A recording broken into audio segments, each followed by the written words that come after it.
Assalamualaikum warahmatullahi wabarakatuh. Bagaimana kabar generasi khairu ummah, para penghafal Al-Quran? Semoga Allah senantiasa memberikan antum semuanya kesehatan dan ketakwaan kepada Allah SWT, dan selalu mengikuti sunnah Rasulullah Muhammad SAW sebagai uswah, sebagai suri teladan kita, sebagai bentuk rasa cinta kita kepada beliau. Semoga dengan seperti itu kita kelak mendapatkan syafaat Rasulullah kelak di yaumil qiyamah. Amin. Alhamdulillah rabbil alamin. Kemarin Ustadz antum belajar sakofah dengan tema tentang keimanan yang kokoh kepada Allah sebagai pencipta dan pengatur.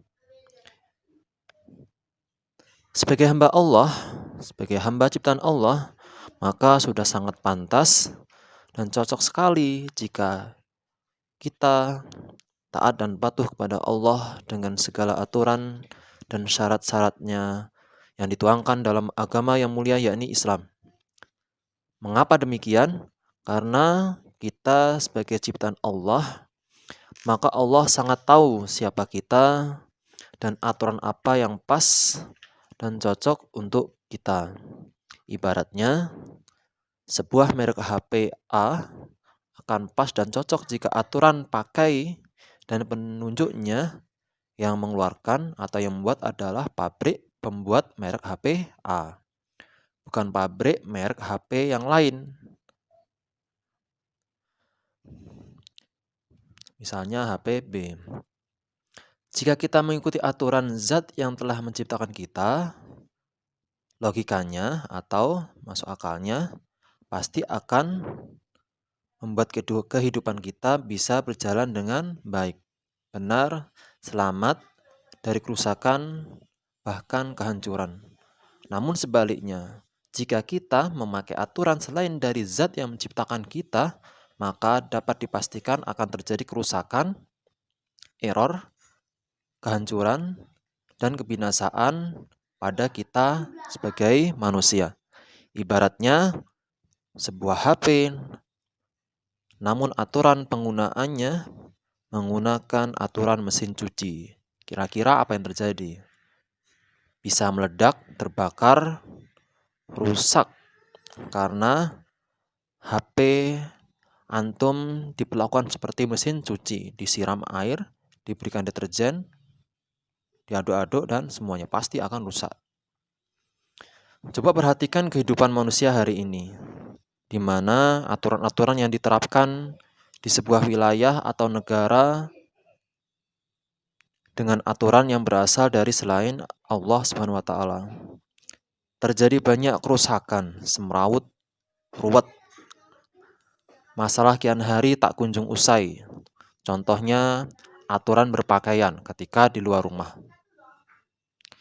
Ketika bukan dengan aturan Allah, manusia banyak membuka aurat, akhirnya terjadilah banyak maksiat dan kejahatan-kejahatan sosial lainnya.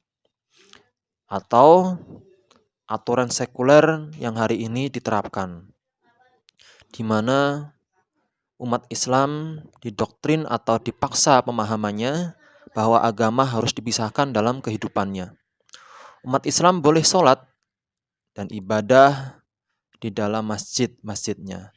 Namun mereka dilarang memakai aturan lain atau aturan Islam yang lainnya ketika hendak di luar masjid, misalnya ketika berdagang, ketika bekerja, hutang piutang, berbisnis, atau ketika menjadi seorang pejabat. Itu dilarang karena itu dipisahkan. Akhirnya terjadilah kerusakan seperti korupsi yang merajalela, kemudian penipuan, mengurangi timbangan, kemudian ribawi, tidak amanah, dan masih banyak lagi kerusakan-kerusakan yang lainnya. Yang jika ditulis, maka bisa menjadi satu judul buku dan itu kurang. Aturan Allah mencakup hubungan manusia dengan Allah seperti sholat, puasa, berdoa, kemudian aturan manusia dengan dirinya atau hablum minafsi sendiri, misalnya sabar, rela, ikhlas, tanggung jawab dalam mengisi KHS, harian, sekolah, dan sebagainya. Kemudian yang ketiga, hubungan dengan orang lain atau hablum minanas. Contohnya membantu orang lain dalam hal kebaikan, saling menghormati, berkata yang ahsan atau yang baik, menepati janji, kemudian amanah. Pertanyaannya, kenapa sih ada 3 macam aturan di atas? Karena Islam adalah agama yang sempurna, yang aturannya berasal dari zat yang memahami kita sebagai ciptaannya. Manusia juga bukan benda mati yang tidak membutuhkan interaksi dengan sesamanya. Seperti malaikat yang diciptakan tanpa hawa nafsu dan untuk selalu taat dan beribadah kepada Allah Subhanahu wa taala. Maka kita umat Islam harus bersyukur pada Allah yang telah memberikan panduan aturan yang lengkap dalam Islam, yakni di dalam Al-Quran dan As-Sunnah Rasul Sallallahu Alaihi Wasallam, yakni mewujudkan rasa syukur tersebut dalam bentuk mentaati dan selalu patuh pada Allah Subhanahu wa taala. Alhamdulillah, itu yang dapat saya sampaikan dalam menyambung daripada materi yang minggu kemarin.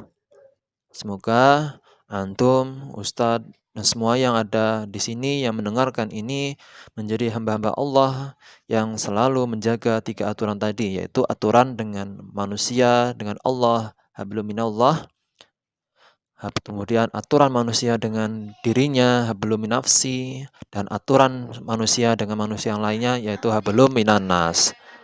Insya Allah antum, ustadz, akan sungguh-sungguh dalam melaksanakannya. Maka hari ini tugas antum adalah coba praktekkan daripada hablum minafsi dengan cara melaksanakan KHS sekolah dan mengisinya sendiri selama sepekan atau seminggu dimulai dari hari ini. Jadi dipraktekkan amanahnya, kemudian sabar dalam menjalaninya, mulai dari bangun pagi, subuh, kemudian tahfiz, tahsin, dan segalanya dilaksanakan dengan cara yang sabar dan ikhlas. Silahkan nanti setelah diisi, kita lihat kita diisi dengan rapi, dengan ikhlas dan sabar. Itu menunjukkan prakteknya ya, menunjukkan bahwa antum sudah siap menjadi hamba-hamba Allah yang memang dibebani dengan syariatnya. Karena sudah menuju balik ya, itu ya. Silahkan nanti dikerjakan selama seminggu, nanti setelah seminggu baru difotokan ke Ustadz Edi ketika pertemuan Sakofah berikutnya. Itu saja dari Ustadz, kurang lebihnya mohon maaf, yang benar datangnya dari Allah, yang salah dari Ustadz Edi. Ustadz tutup dengan doa istighfar, hamdalah, doa kafaratul majlis, astaghfirullahaladzim, alhamdulillahirrahmanirrahim, subhanakallahumma bika asyhadu an la ilaha illa anta astaghfiruka wa atubu ilaik.